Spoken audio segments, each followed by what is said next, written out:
السلام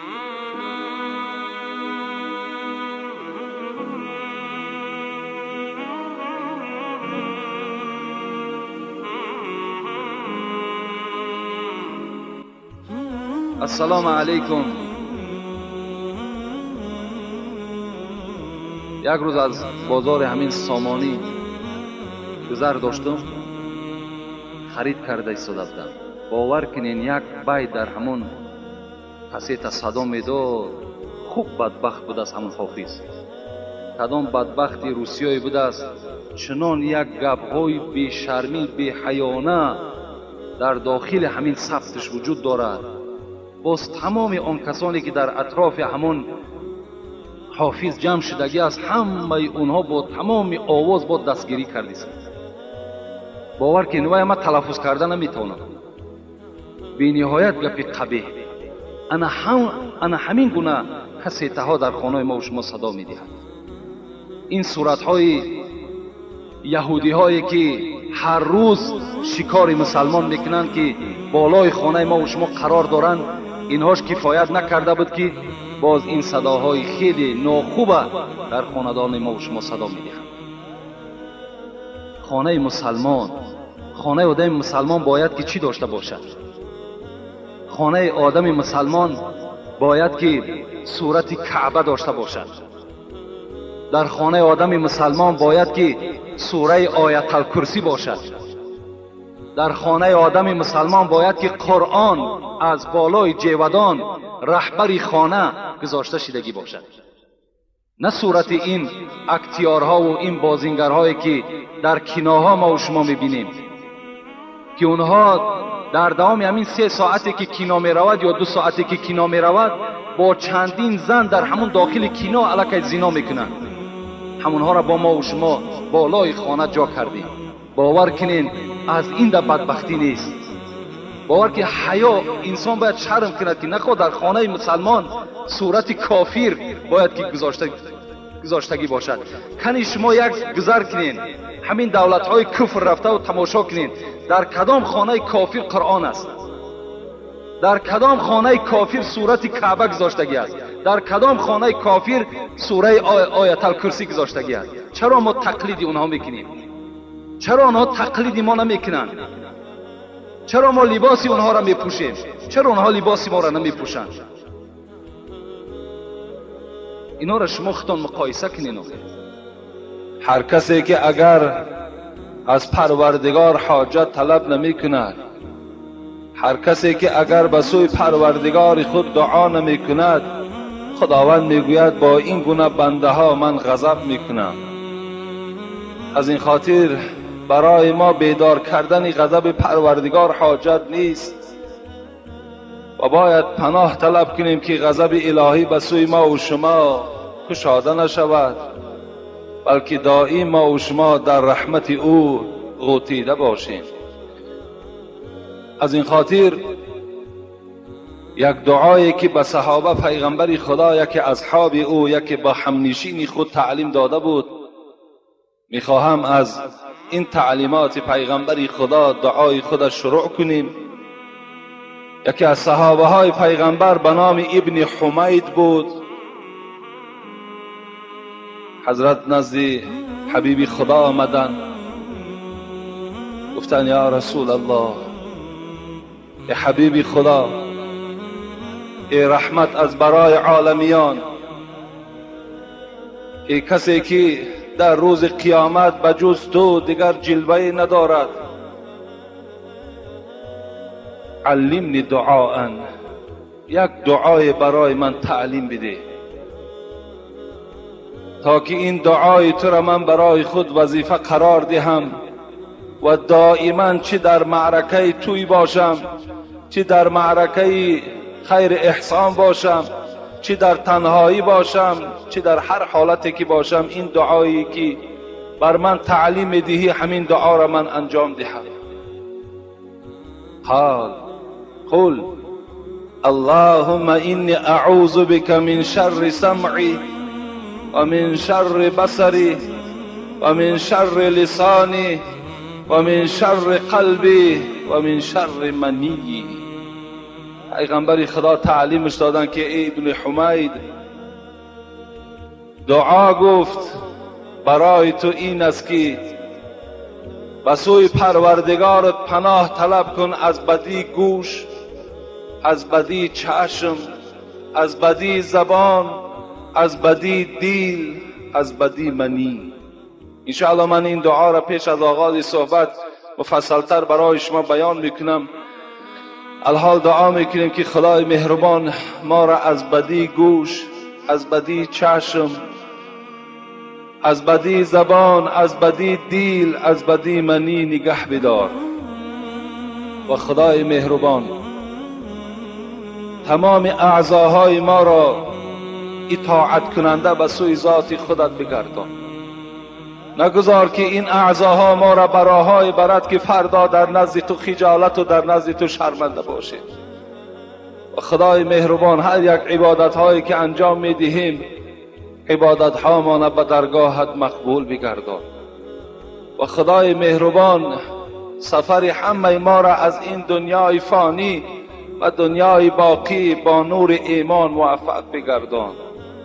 و خدایا محبت ذات خودت را، محبت محمد صلی الله علیه و سلم را، محبت قرآن و اسلام را در دل ما بندگانت خدایا جایگیر بگردان.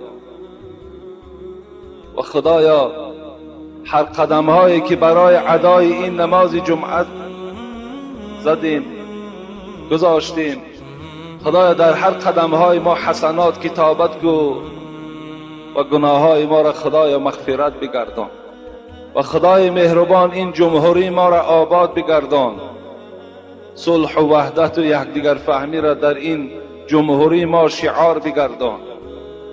و رئیس جمهورم خدای مهربان که برای بهبودی این ملت تاجیک، برای برداشتن آبروی مردم تاجیک در تمام روی دنیا کوشش ها دارد، خدای اولا توفیق با رفیق و بعدا محبت اسلام در دلش جایگیر بگردان و دائما چنان غیرتی را نصیبش بگردان که حمایه از اسلام و مسلمان ها کنه. و خدای ایشان عمر دراز و تنی صحت و خاطری جمع نصیبش بگردان. آمین یا رب العالمین. ابن حمید که صحابه پیغمبر بودن، وقتی نزد پیغمبر خدا آمدن و دعای را خواستن تعلیم گیرد، حبیب خدا به او چی دعا در تعلیم داد؟ بگو که خدایا پناه به سوی تو طلب میکنم از بدی گوش، از بدی چشم، از بدی زبان، از بدی دل، از بدی منی. این چی معنا دارد؟ خداوند در سوره اسراء میگوید اعوذ بالله من الشیطان الرجیم ان السمع والبصر والفؤاد كل اولئک کان عنه مسئول. صدق الله العظیم. خداوند میگوید ای محمد صلی الله علیه و سلم به تمام بندگان من، به تمام امتان خود خبر بده که این گوش ها، این دست ها، این پای ها، این دل ها و این زبان ها و این چشم ها روز قیامت خود صحبت میکنند، خود به سخن می آیند. هر کدام این در روز قیامت پرسیده می شود که صاحب تو با تو چگونه معامله کرد. یا مفسرها گفتن از گوش و چشم و زبان و اعضاهای شما می پرسند آیا چی شنیدی و چرا شنیدی؟ آیا چی دیدی و چرا دیدی؟ آیا کجا قدم زدی رفتی و برای چی رفتی؟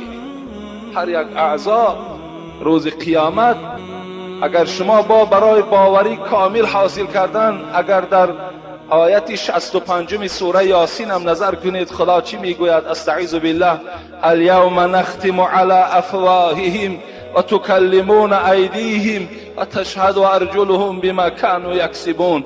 روز قیامت وقتی شما دوباره زنده میشه پدرای عزیز، خداوند میگوید بر این دهنهای شما من مهر میزنم، این دستهای شما و پایهای شما همه در صحبت می‌درآیند.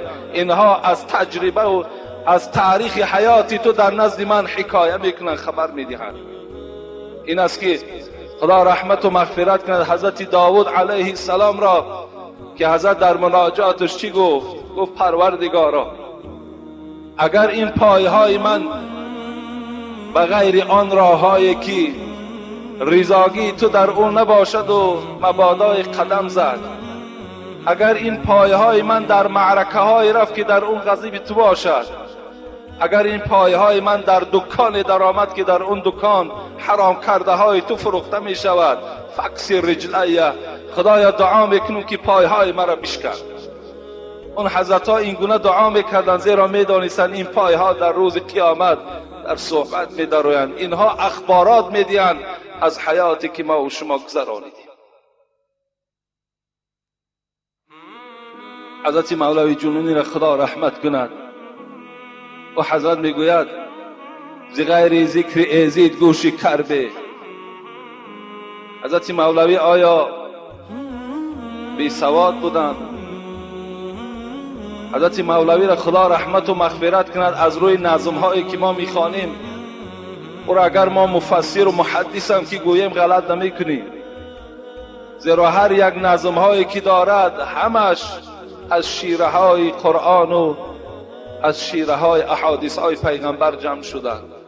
و حضرت میگوید ز غیر ذکر ایزید گوش کربه. پروردگارا اگر مبادای این مولوی جنونی تو در یک معرکه نشیند که در اونجا اگر صحبت الله نباشد، صحبت از اسلام نباشد، خدایا دعا میکنم که این گوشهای مولوی را کر بگردان، زیرا روز قیامت از این یک ساعتی که در این معرکه من نشستم این گوشها در نزد پروردگارم جواب میگویند.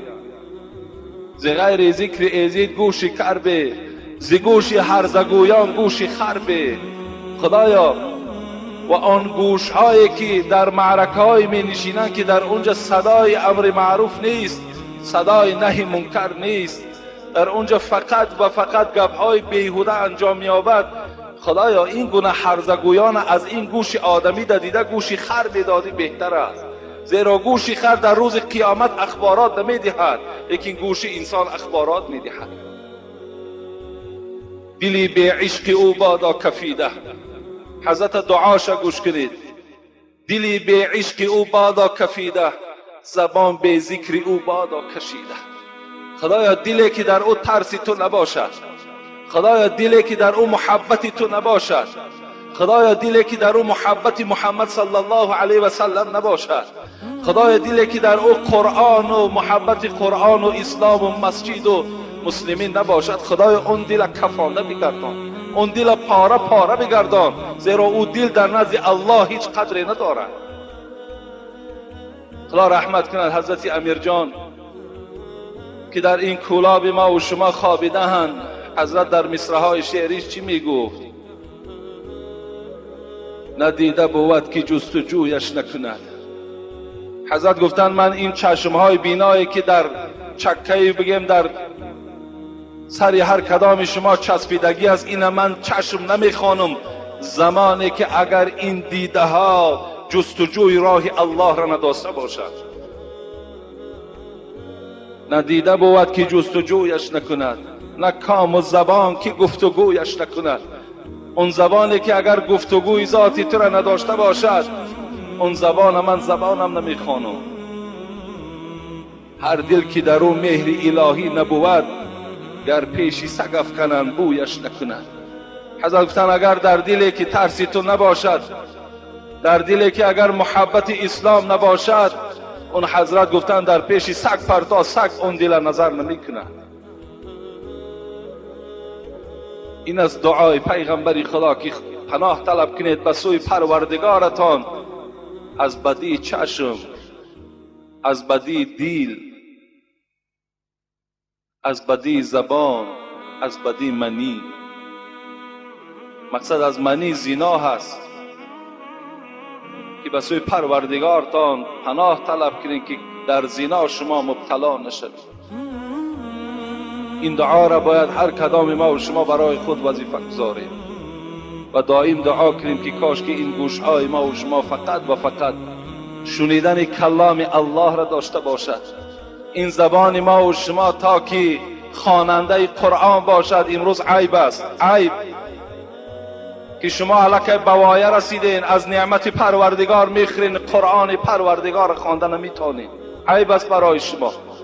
اون جوان مرده که امروز بوایه رسیده است، با 40 و 50 رسید یا با 60 و با 70 رسیدین، اگر شما قرآن که خوانده نتونین در این خیل شرایطی که خدا امروز مناسب آورده است، باور کنه از این در گناهی وزنی نیست. حبیب خدا میگوید خیرکم من تعلم القرآن و علمه. اگر در اطراف من 3000 یا 4000 نشسته باشین، حبیب خدا میگوید بهترین اینها کیست؟ کدام شما بهترین هستین؟ گفت آن کسی که قرآن میخواند، آن کسی که سحر قرآن کشاده میکند، آب چشمش بالای قرآن را میریزاند که این کلام الله، امروز خدا مرا هدایت کرده است و کلام الله را میخوانم. حبیب خدا میگوید بهترین شما ای جوانها، ای موی سفیدها، آن کسی هست که قرآن خوان باشد و علمه، باز این قرآن بر رفیقش و با همسایش و با فرزندش و با زنش تعلیم دهد. بهترین شما گفت انا همون است. امروز ما شما الحمدلله نام مسلمانی داریم، امروز نماز جمعه میخوانیم، امروز دیگر عملها را میکنیم، لیکن از قرآن دور هستیم، قرآن نمیخوانیم. حاجی های ما و شما از حج گشته میآیند، میگن زنها قرآن میخوانند، کودک های مردم خارج همه قرآن خوان هستند، لیکن ماها چی؟ ماها فقط نظر میکنیم، بعد اونجا آبی چشم میکنیم که دیگر فایده نداره. برابری نماز، برابری زکات، برابری روزه، خواندن قرآن هم این چی است؟ ثواب دارد، این هم عبادت است. پیغمبر خدا میگن مثل المؤمن یقرأ القرآن مثل الاترجة ریحها طیب و طعمها طیب و مثل المؤمن الذي لا يقرأ القرآن مثل التمرة لا ریح لها و طعمه حلو. پیغمبر خدا مؤمنها را دو صنف کردند، یعنی شما را به دو صنف تقسیم کردند. گویم که به سارت یکم و به سارت دویم تقسیم تان کرد. آیا شما نمیخواهید که در سارت اول باشید؟ اگر خواهید که در اولش باشید، پیغمبر خدا گفت آن مؤمنی که قرآن میخواند وای به منزله مندرین است. اترجه یا اپلسین گویم یا مندرین گویم، هم پوستش کو مزه خوب دارد، هم داخلش مزه شیرین دارد. لیکن مؤمنی که نام مؤمنی دارد، یعنی مسلمان است، 5 وقت نماز میخواند، روزه میگیرد، مسجد میآید، فقط از خواندن قرآن محروم است، او به منزله خرما هست. گفت فقط مزه شیرین دارد لیکن بوی خوب ندارد. شما از همون بوی خوب محرومین، ای کسانی که امروز قرآن خوانده نمیتونید. شما از همون بوی خوب محروم هستید. چی نمیرسد برای شما؟ برای این دادن مبلغ لازم نیست. امروز کودکا قرآن خوان هستند، آمده پیش کودکا تعلیم گیرین، قرآن تان احترام کنین. هر یک فرزند مسلمان یک ورق خواندن هر روز در ذمه او شرط است، ضرور است که یک ورق قرآن باید هر روز تلاوت کند. قرآن بالای شما حق دارد، روز قیامت بالای شما شکایت میکند که مرا ناپسندی کردن، مرا احترام نکردن. حتی حبیب خدا چی میگوید؟ میگوید لو جعل القرآن فی اهاب ثم القی فی النار محترقه. همینش برای شما باید بسنده باشد. حبیب خدا میگوید اگر کدام جوان یا کدام موی سفید یا کدام دختر یا کدام کمپیر اگر قرآن خوان باشد، روز قیامت اگر ملائکه های دوزخ او را گرفته در دوزخ هم که پرتاین، محترقه او را دوزخ نمی سوزاند. در هر پوستی که، در هر دلی که اگر قرآن جایگیر باشد، دوزخ او را سوزانیده نمیتواند. خوش به حال اون جوانهایی که امروز قرآن خوان هستند. انا اونا را من جوانهای پهلوان و با غیرت میگم. خوش به حالتان که این بشارت های پیغمبر خدا در شما نائل هستید. این از دعای پیغمبر خدا که از بدی چشم، یعنی بین چشمی که قرآن نظر نکند، از بدی زبان، زبانی که اگر کلام الله را خوانده نتواند، از این پیغمبر خدا گفتم پناه به سوی الله طلب کنید.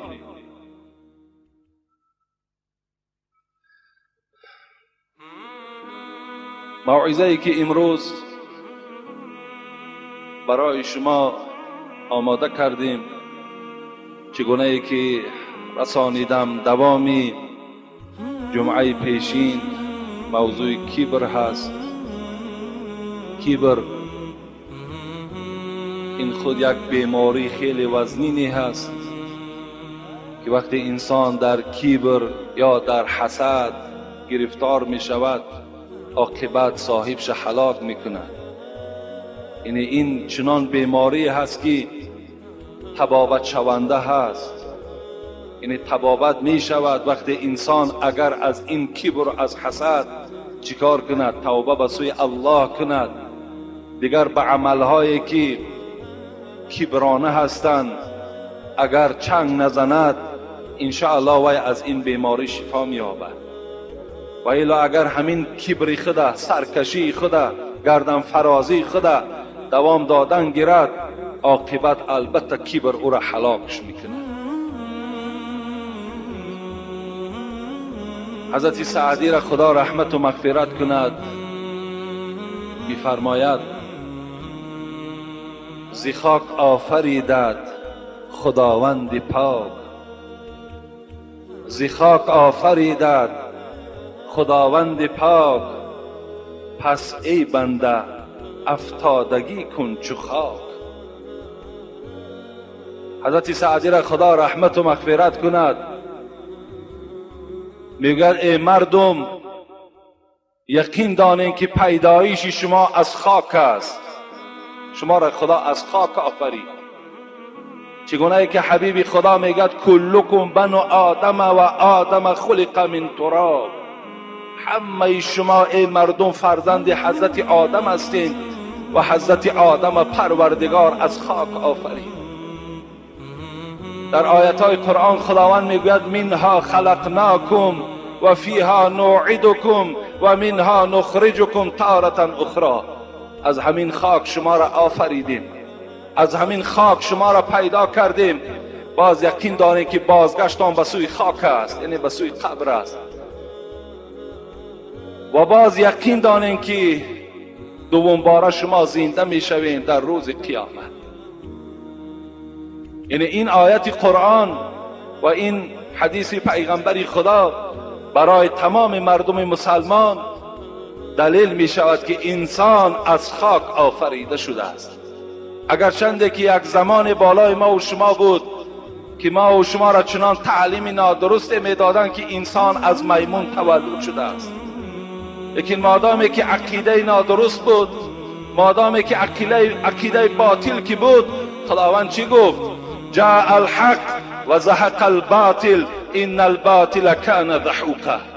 و تمام مردم اعلان کو که پروردگار میگوید وقتی حقیقت که آمد باطل ها همه نابود می شود، باطل ها همه پراکنده می شود. و کان الباطل زهوقا، همیشه باطل ناپدید می شود، باطل هیچگاه باقی نمی ماند. در صحیح بخاری و صحیح مسلم روایت عبدالله ابن مسعود است، میگوید وقتی پیغمبر خدا از مدینه آمدن مکه را فتح کردند، مکه را گرفتند، یعنی غلبه به دست مسلمان ها شد، حبیب خدا در دستش یک عصا داشت میگد و در اطراف خانه کعبه 360 بود قائم بود، 360 بود قائم بود. هیکل هایی که امروز در بعضی از موضع های جای ما و شما وجود دارد، همون هیکل ها که مردم مشرک و غافل اون زمان همونها را خدا گفته عبادت میکردند. امروز بعضی از جوانای ما و شما هم روزی توی رفته پیش همون هیکل ها را تعظیم میکنند. همون زمان ها هم این گونه عبادت ها وجود داشت.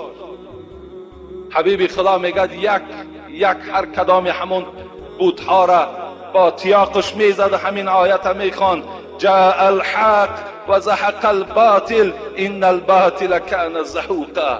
محمد همراه قرآن آمد. باز محمد از مکه بیرون کرده بودین، محمد قبول نکردین دینشه.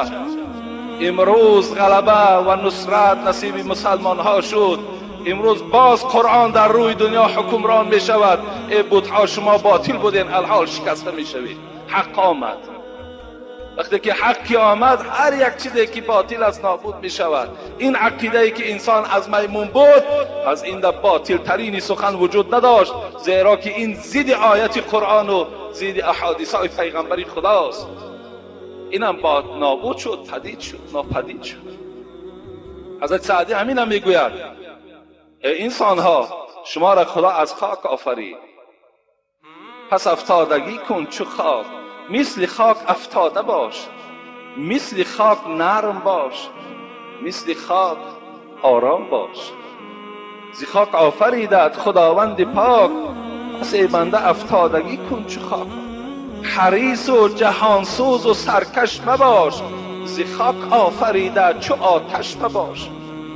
تو خصلت حریصی و خصلت جهانسوزی و خصلت تکبری را در خودت راه نده، زیرا خدا تو را از خاک آفرید، تو را از آتش نآفرید. کو این خصلت های جهانسوزی و گردن بلندی خصلت آتش است، خصلت علاو است. این خصلت انسان نیست، زیرا انسان خدا از خاک آفرید. کو چو گردن کشید آتشی حولناک، و بیچارگی تن به انداخت خاک. حضرت سعدی میگوید وقتی که خداوند خاک که آفرید، خاک همون خیلی آرام بود. چگونه که در رفتی سخنهای ما و شما میگیم بسیار انسان خاکسار است، یعنی بسیار خاک، بسیار یک وقتی آفریدش پروردگار هیچ گردن فرازی نداشت، همون نرمی خودش قطعی قائم شد، ایستاد. لیکن وقتی آتش خدا آفرید، در حال علنگه زد، در حال گردن بلندی کرد. حضرت سعدی در آخر چی گفتند؟ چونان گردن کشید این کمی، از آن دیو کردن از این آدمی. وقتی که آتش که گردن فرازی کرد، وقتی کبر کرد، وقتی سرکشی کرد، وقتی که خود برتری کرد، خداوند از این آتش شیطان آفرید. و خاکی بسیار نرمی داشت، رفقی داشت. خداوند این بهترین مخلوق که انسان از خدا از خاک آفریده شد. از این خاطر انسان باید چی باشد؟ مثل خاک باشد، کبر نداشته باشد، گردن بلندی نداشته باشد، زیرا کبر، عظمت فقط لایق پروردگار است.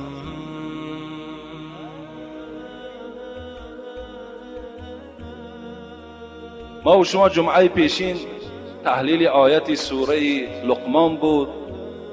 در جای رسیدیم که اعوذ بالله من الشیطان الرجیم ولا تسعر خدك للناس ولا تمشي في الارض مرحا ان الله لا يحب كل مختال فخور.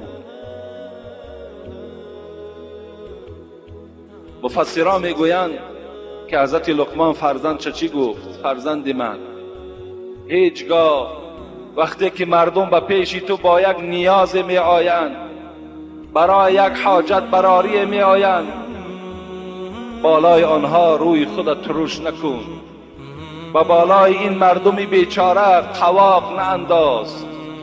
چگونه یک پیغمبر میگه اتق الله و این تلقا اخاک و وجهک الیه منبسطون.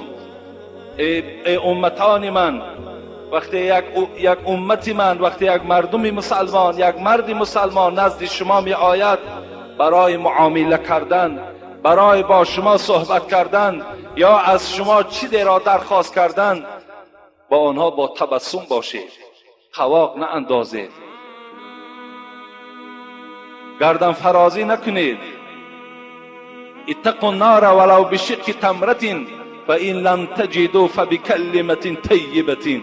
پیغمبر خدا گفت اگر اون قدر تو را خدا بی غیرت هم کرده باشد که نیاز این بنده خدا را نبرآوردی، تو را خداوند این قدر غیرت از دست گرفته باشد که مرادهای او را حاصل نکردی، یعنی آن چیزی که وی میخواست، فبکلمة طیبة، با او صحبت خوب کن. از مالت ندادیش میلش، لیکن این بنده خدا را ملامت نکن، این بنده خدا را تحقیر نکن، این بنده خدا را از پیش خودت با قوقعای گرانده جواب نده، بلکه با سخن خوب باید از پیش خودت جواب بده. مفسرها دیگر زیلم تفسیر کردن، گفتن ولا تسعر خدک للناس، معناش این هم هست که اگر نام یک انسان پیش تو گرفتن، نگو که وای کیست خودش، کی از خودش. یعنی این سخن هم خودش از روی کبر صدا میدهد. وقتی که نام یک برادر پیش ما و شما ذکر می شود که فلانی، ما در جواب چی میگویم؟ وای کی از خودش. این هم علامت یک کبر ما و شما را نشان میدهد. باز مفسرها دیگر زیلم تفسیر کردن، گفتن اگر مبادا یک انسان پیش شما برای عرض دل می آید، تا آخر و یک گوش اندازین، از وی روی نگردانین، تا آخر صحبت وی گوش اندازین که وی چی میگوید، وی چی میخواهد. یعنی هست بعضی معامله هایی که اگر یک برادر نزد ما و شما می آید، وقتی وی صحبت دارد ما با او توجه نداریم. وقتی وی سخن گفته ایستاده است، از حساب کبر، از حسابی که ما او را احترام نداریم نسبت او که ما گردن فرازی که داریم، سخن وی گوش نمیکنیم که وی کی از خودش. این گونه مفسران تفسیر کردند. لکن هر یک ملای نباشد. امروز در ملاها هم همین کبر وجود دارد، در کارگرهای دولتی هم وجود دارد از حساب فرزنداشون. بعض فرزندهای همون کلانزاده ها را میبینی، آدم عادی را پسند نمیکنن، خاطرش هم نمیبینن.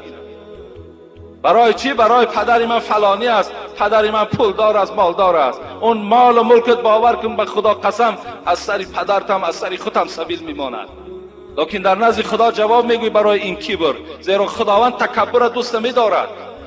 ان الله لا يحب المستكبرین. خدا میگوید من ذاتی هستم که هیچگاه متکبر دوست نمیدارم. در ملاها و در ایشانها و در شیخها و وجود دارد که من فلانی زاده هستم گفته. دیگر این آدم هایی که ایشان زاده و شیخ زاده نیستن، اینا را یک آدم عادی میشمارن، میگن شما تاجیک هستین، ما عرب هستیم. یک آدم عادی میشمارن، میگن شما تاجیک هستین، ما عرب هستیم. حتی اینم باور که این سخنها را از زبان اینا میشنوید که ما عرب هستیم، شما تاجیک هستین. اگر این گونه شیخ ها را باور کنید، من دشمن اونها هستم. این گونه صوفی ها را من دشمن اونها هستم. زیرا خدا رحمت کند محمد اقبال لاهوری را حضرت میگد بیا ای بی ادب خود را ادب کن. ای شیخ، ای صوفی که امروز خودت از مردم برتر میشماری، یا ای ملایی که امروز به مردم پسند نمیکنی به خاطر یک جزء از علم خدا را تر خدا نصیب کرده است. و چی میگوید؟ بیا ای بی ادب خود را ادب کن. تو بی ادب هستی میگوید. بیا درس ادب خوان.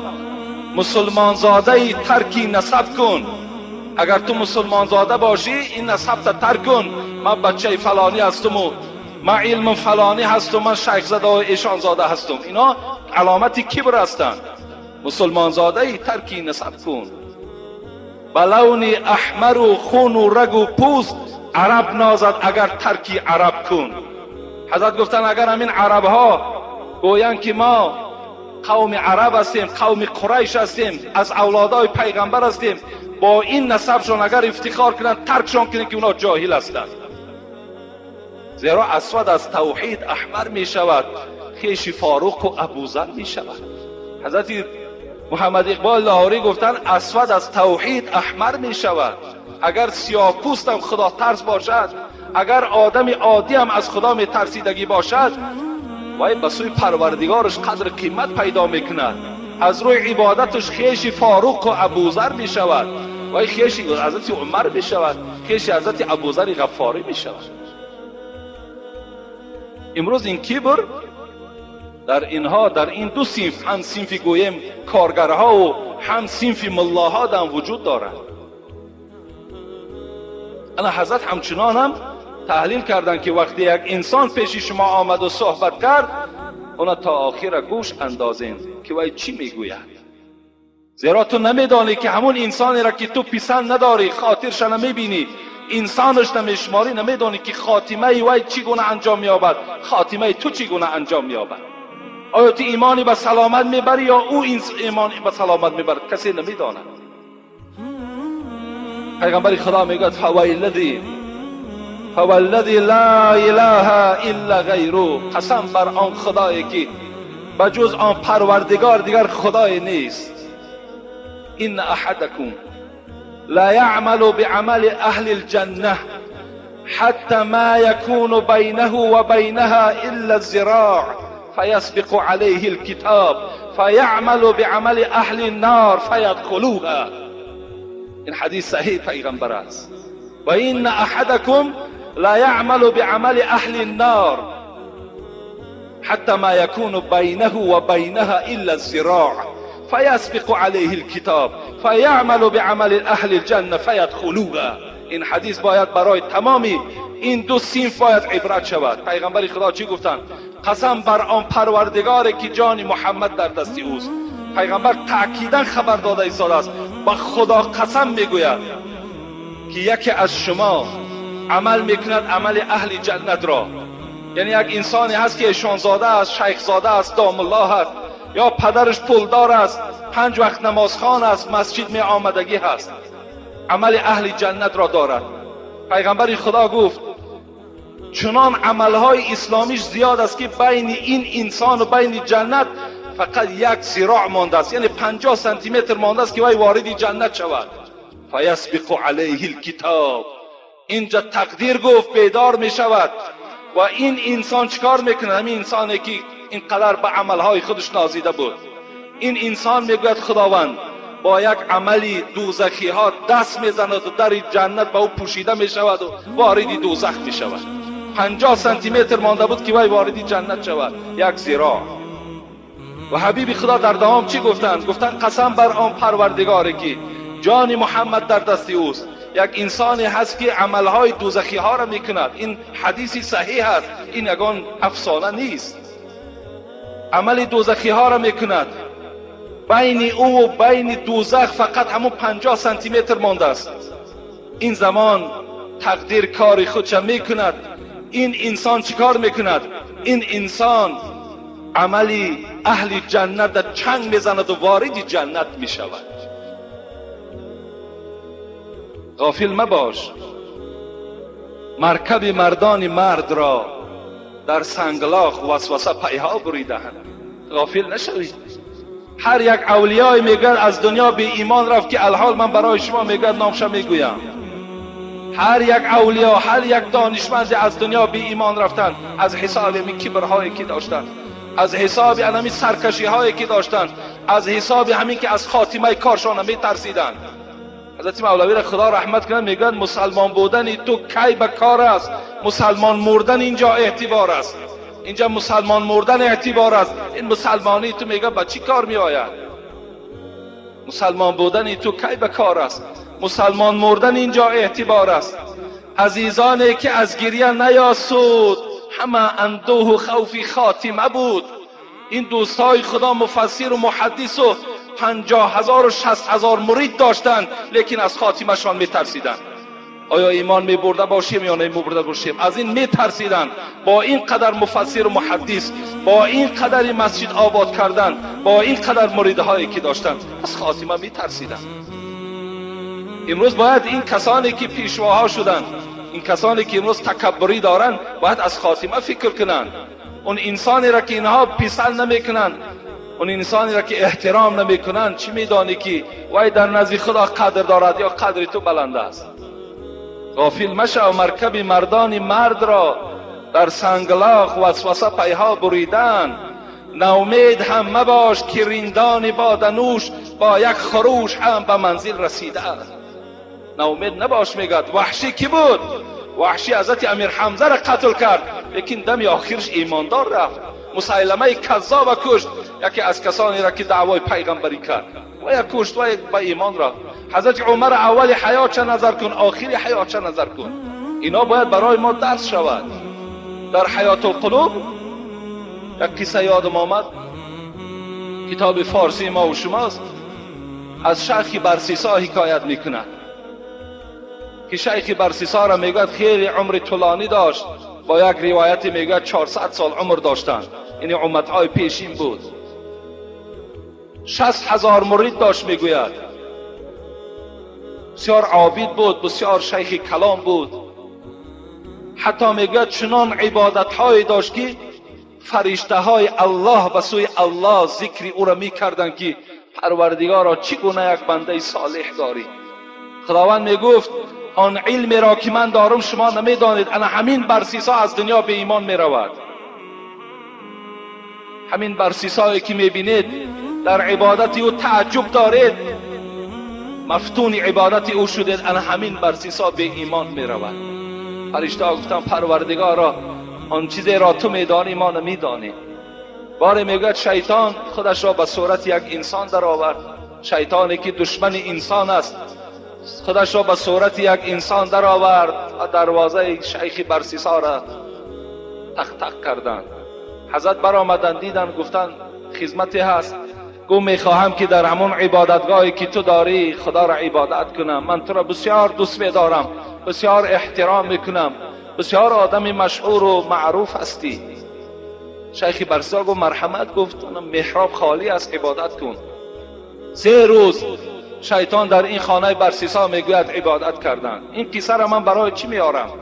برای که همون انسانایی که مردم حقیر میشمارند، مردم ناپسندی میکنند، به مردم توجه ندارند، چه از حساب پولداریشان، چه از حساب نسب و اجداد و شیخ و ملا بودنشان، من به اون خاطر میارم که از خاتمه ترسیدن در کار. میگوید 3 روز شیطان در محراب شیخ برسیسا خدا را عبادت کرد. شیخ برسیسا عبادتهای او را دید، خود در حیرت ماندند و از او پرسان کردند چه عبادتی عجیب داشته ای؟ من اینقدر خدا را عبادت میکنم، لکن در یک عبادتی تو گفت عاجز آمدم. گفت در کدام عبادتم؟ گفت 3 روز تو نه آب خوردی و نه طعام خوردی. شیطان نمیخورد. گفت این کاری آسان است. گفت اگر خواهی گفت به این منزلت هم میرسی. گفت چیکار کنم؟ گفت من یک انسانی بودم، یک گناه وزنی کردم. شیطان گفت اون گناه را گفت به زبان آوردن قدرت ندارم، لیکن یقین دان شیخ برسیسا هر گناهی که کنی خدا میبخشد تو را. خیلی که امروز شعار هست، همون جوانی تا به عشق و به لذت های دنیا گذران پیر کشیدی، بعد عبادت کردن میگیری، حالی نمیدانی که به پیری میرسی یا نمیرسی. آیا میدانی که از ساعت پس بعدی تو چی می آید یا چی نمی آید؟ ولا تدری نفس ماذا تکسب غدا. خدا میگوید هوشیار شوین، شما نمیدانید که پگاه به سر شما چه آمدنی است. تو پگاه نمیدانی در روی خط مرده ها هستی یا در روی خط زنده ها. فردا تو نمیدانی در روی خط بیماری ها هستی یا در روی خط تنصیحات ها. این تو نمیدانی. گفت این آسان است. گفت چه خیال کنم؟ گو یک گناه کو و یقین دان که خدا گناه تا میبخشد و تو آدم خدا ترس هستی. از خوف گناه چنان گناه برو، همون خوف گناه چنان در دل تو اثر میکند که دیگر تو خوردن و نوشیدن فراموش میکنی.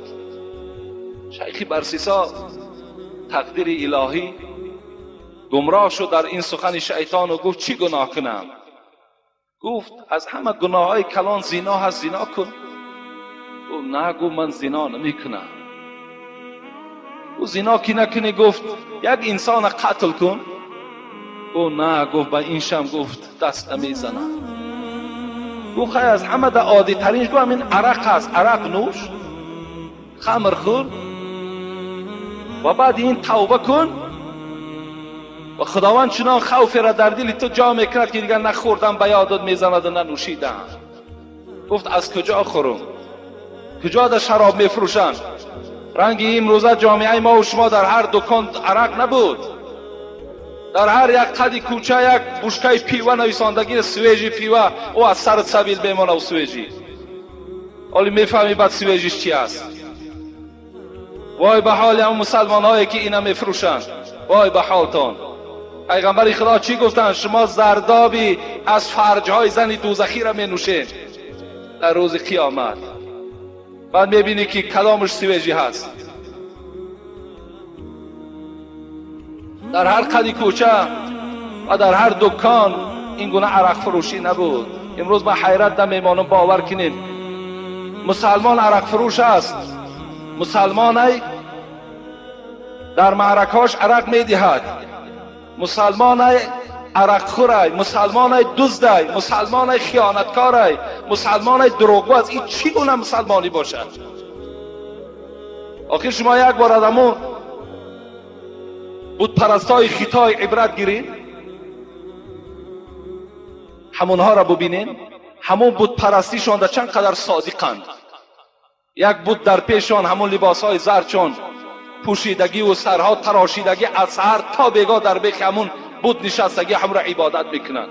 یا مسلمانی کامل شو، یا اسلام و تو واری مسلمان احتیاج ندارد، هیچ احتیاج ندارد.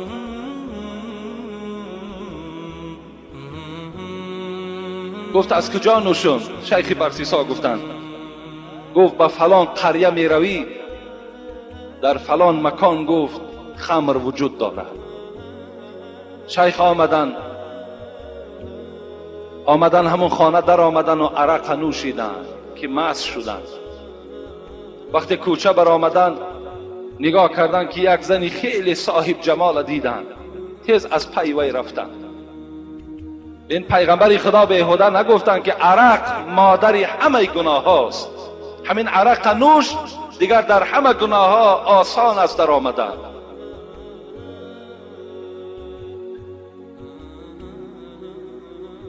از پی همین زنی خوش جمال شدن. وقتی در خانه در آمد این زن، از پس وی در آمد و یکی یک باره میگد بالای این زن حمله کرد. آدمی مست میگد این زن تجاوز کرد. همین زمان بود که شوهرش در آمد. میگد برای آن که شرمنده نشود، میگد مشت میگد در بالای سر این شوهر زن زد و او را در زمین افشانید و او را قتل کرد تا که آوازش نبراید. شیطان در حال میگوید نزد پادشاه آمد، خودش به صورت انسان در آورد و گفت میدانی در فلان خانه گفت فلانی گفت فلانی را هم زنا کرد، هم عرق نوشید، هم وی قتل کرد. گفت پادشاه در حال دستگیر کردن، شیخ آوردن. میگوید 80 تازیانه برای عرق زدن، 80 تازیانه دیگه برای زنا زدن و گفتن نزد دار بریم برای که انسان قتل کرده است اینه در دار آویزان کنیم. وقتی نزد دار آوردن، شیطان میگوید در حال نزد شیخ آمد. گفته شیخ گفت اینقدر سال عبادت کردی، 400 سال خدا تا عبادت کردی، اینقدر مریدها، چی خوش می شود که از زمین زیری دار تو را من خلاص کردانم. گفت راه دارد؟ گفت بله. گفت مرا یک سجده کن تمام، من تو را گفت از اینجا خلاص میکنم. گفت آخر گردنی من بند دارد، چه خیلی من تو را سجده کنم؟ گفت با همین سرت اشاره کن قبول است. گفت شیخ همین سرش اشاره کرد، شیطان عبادت کرد. شیطان گفت یقین دان ای شیخی من شیطان هستم، من دشمن تو، دشمن قرآن و دشمن الله هستم. میگوید از پیش اونا پدید شد و خداوند این شیخ میگوید در روز قیامت در زمره همون عرق نوشها در زیر بیرق همین برسیسا سر میبردارند.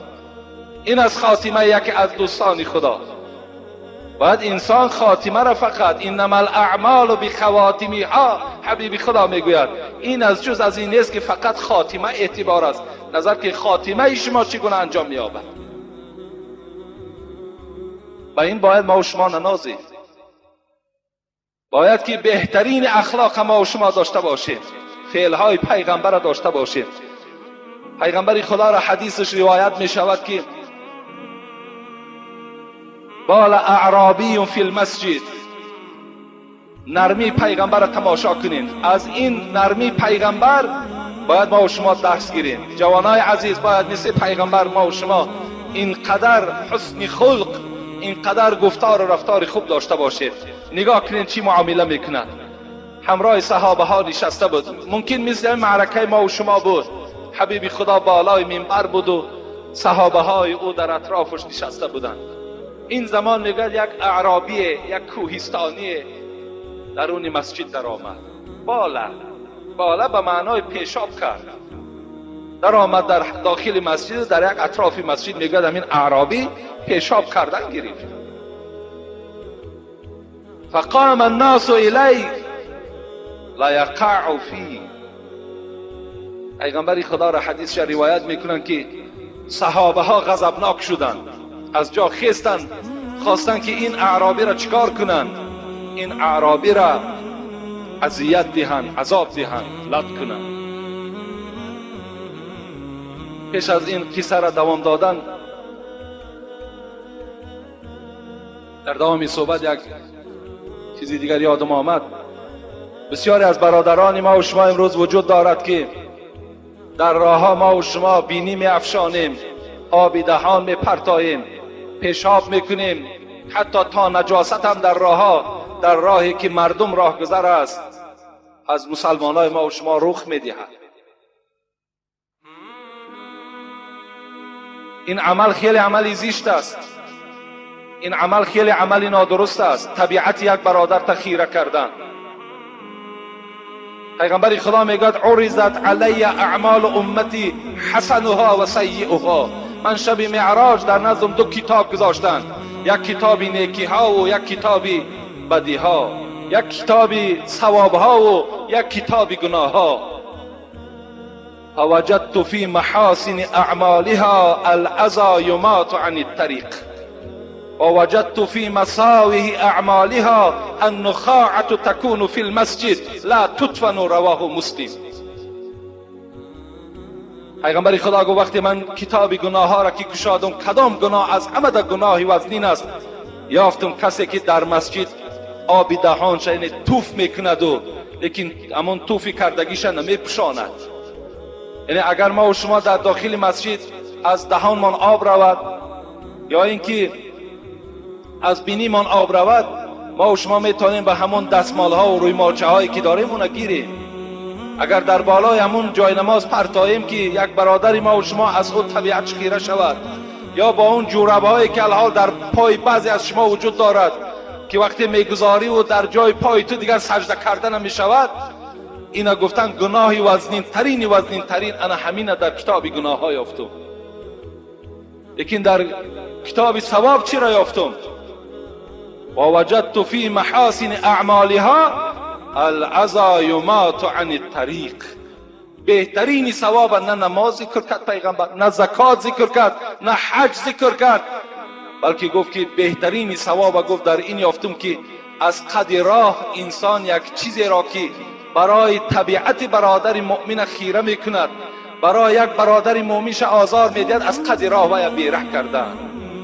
این یک تواضع ما را نشان میده. وقتی یک آب دهان میبینیم یا یک آب بینی را میبینیم یا یک نجاست را بینیم، این خاکساری ما را نشان میده که یک مشت خاکگیر ما آورده در بالای وی پرتاییم، تا که برادری که از پس من میآید طبیعت وی خیره نشود.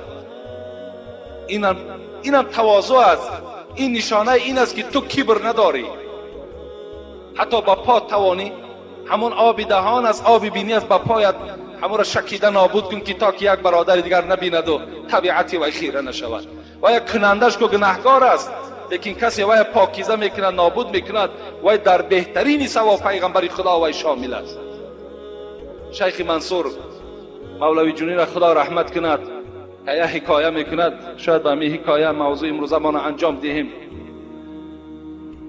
در باب همین که از راه گذر، از قد راه آن چیزی را که ضرر است و یا می برداری که نشانه تواضعش ما را نشان میدهد. میگوید پدر را یک شب او دید در خواب، پریشان حال بین جمع احباب. شیخ منصور وقتی پدرش میگوید با دستی خود برد در همون لحد گذاشت، شب میگه در خوابش دید بسیار پریشان حال است. بگفتش ای پدر چون از حالت، چرا زرد است گلگونی جمالت؟ میگه در خواب دیدش که پدرش خیلی چهرهاش زرد است و بسیار پریشان خاطر است و خیلی ناراحت است. و پدر گفت من وقتی تو را در قبر ماندم این رخساره های تو لالگون بود و وقتی تو خوش بود، تو عالم بودی، تو مدرس بودی، چرا امروز اینقدر چهره تو زرد است در این عالم ارواح؟ بگفتا صعب شد کار ای جگربند، همان دم که جدا شد بند از بند. همان زمانی که ای جگربند من مرا در قبر گذاشتی و مرا تنها در خانه قبر ماندین و خانه که رفتین. این زمان گفت یک مشکلات بالام آمد. چی مشکلات بود؟ ندا آمد چی آوردی به درگاه؟ چی داری از عبادت توشه ای را؟ همین زمان میگوید این ملائکه ها از من سوال کردن به این خانه قبره که اینجا صندوق عمل است چی آوردی؟ از عبادت چی داری پیشنهاد کن؟ پدر شیخ منصور چی گفت؟ بگفتا 60 حج کردم خدایا، نماز و صوم و طاعت، زهد و تقوا. گفتن ای پروردگارا، آخه ذاتی تو دانا و شنواست. من از روزی که تولد هستم، از روزی که به بالغ رسیدم، هر سال حج میکردم. 60 حج کردگی هستم. تمام سالی که به بلاغت رسیده بودم روزه میگرفتم، نمازها در اشتراک داشتم. چی شد بعد؟ جواب آمد نشد این جمله مقبول. جواب آمد نشد این جمله مقبول. بیا لایق‌ترین شایسته محصول. این زمان میگوید جواب آمد که بلرزیدم به خود زان وهم چندان، شکست از زلزله سرهای دندان. حضرت میگوید چنان جواب آمد که وجودی مرا لرزه گرفت و این سرهای دندانو میگوید از ترس پروردگار همه شکست. چی ندا آمد که این 60 حج تو، این تمام عبادت تو انسان به درگاه خدا قبول نشد. یقین دارین حدیث صحیح از ابو هریره است که روایت او را مسلم میکند. میگوید چی میگوید پیغمبری خدا؟ قاربو و سددو، مردم مسلمان حقیقت طلب باشید و پایبند حقیقت باشید. و علمو انه لن ینجو احد منکم بعمله. قالوا یا رسول الله ولا انت ولا انا الا ان یتغمدنی الله برحمت منه و فضل. رواه مسلم. پیغمبر خدا گفتن ای امتان من، یقین دانین که عملهای شما را نجات داده نمیتواند. این عملهایی که ما میکنیم، گفت پیغمبر، در دوام این نعمتی که خدا مرا داده است، یک نعمتی شنوایی را بین، یک نعمتی که اگر یک جای تو بیمار شود تمام دولت میتی که همین تنی من صحت شود. یک صحتی که خدا به ما داده است، در برابر این نعمت هرچی خدا را ما عبادت کنیم عبادت چه به جا آوردن نمیتونیم. با عملهاتون پیغمبر خدا ننازین گفت، زیرا عملهاتون شما را در روز قیامت دستگیر شده نمیتونن. صحابه گفتن و انت یا رسول الله، تو را هم عملهات دستگیرت نمیشود؟ گفت ولا انا، مرا هم گفت عملهام دستگیرم نمیشود. الا ان یتغمدنی الله برحمت منه و فضل. تا اگر رحمت پروردگار نجوشد، تا اگر در رحمت او غلیان نکند، بنده را گو خداوند هیچگاه نمیبخشد. عملش او را نجات داده نمیتواند تا اگر رحمت پروردگار بیدار بشود. این شیخ هم همین جواب آمد. حضرت گفتن خیلی لرزان شدم. بعد این چی شد؟ ندا آمد که روز یاد داری، گرفتی خارک از راه گذاری. مبادای خلد در پای مومین، بیازارد کفی جوینده دین. پذیرفته شدی زان نیک نیت، بکردیم جای تو در قصر جنت. پروردگار گفت ای شیخ، این 60 حج و نماز عبادت تا یک طرف گذار. یاد داری که یک روز از قدیرا یک خاره گرفتی، به نیت گرفتی که در پای یک برادری من نخلد، در پای یک انسانی که به مسجد می آید نخلد. از این خاطر گرفتی. همین عمل تو نزد ما پسند آمد، ما تو را در جریده جنتی ها نویساندیم. تو را ما برای تو قصر برای این عمل چیکار کردیم؟ برپا کردیم. پیغمبر خدا چی گفتن؟ این انسان، این عربیه که در مسجد پیشاب کرد، گفت دعوه. این حکمت بینین، این آداب بینین. گفت حمد نشینین. صحابه ها کجا خستید؟ در جا تا نشینین. و عرقو علی بوله سجلا من ما او ذنوبا من ما. جسور این گفت، غیرت دارین، پهلوان هستین، روین از بیرون گفت در ظرفا آب بیارین. پر از آب کنین. پیشاب این اعرابی را گفت جاروب گرفته شسته تازه کرده در بیرون برده پرتوین. به اعرابی کاری نگیرید. این تعلیم بینید، این تواضع را بینید، این آداب بینید. در آخر حضرت چی گفت؟ فانما بعثتم میسرین ولم تبعثوا معسرین. زیرا من بالای این امت آسانگیر آمدم، من بالای این امت مشکلات آوردنی نیستم. انا آداب پیغمبری خدا. این است معلمی که ما و شما را تربیت دارد، ما و شما را از کبر میخواهد نجات دهد. هر کدام شما اگر این گونه پیشاب ها را میبینین، این گونه آب دهان و بینی را میبینین، وقتی خم میشوین و یک مشت خاک بالای اون میپرتاییم، برای چی؟ برای که یک برادر مؤمن من آزار نیابد. مثل همان شیخی که عمل کرد و قصر جنت برای خود گرفت، شما را خداوند در اون مبتلا میکنه.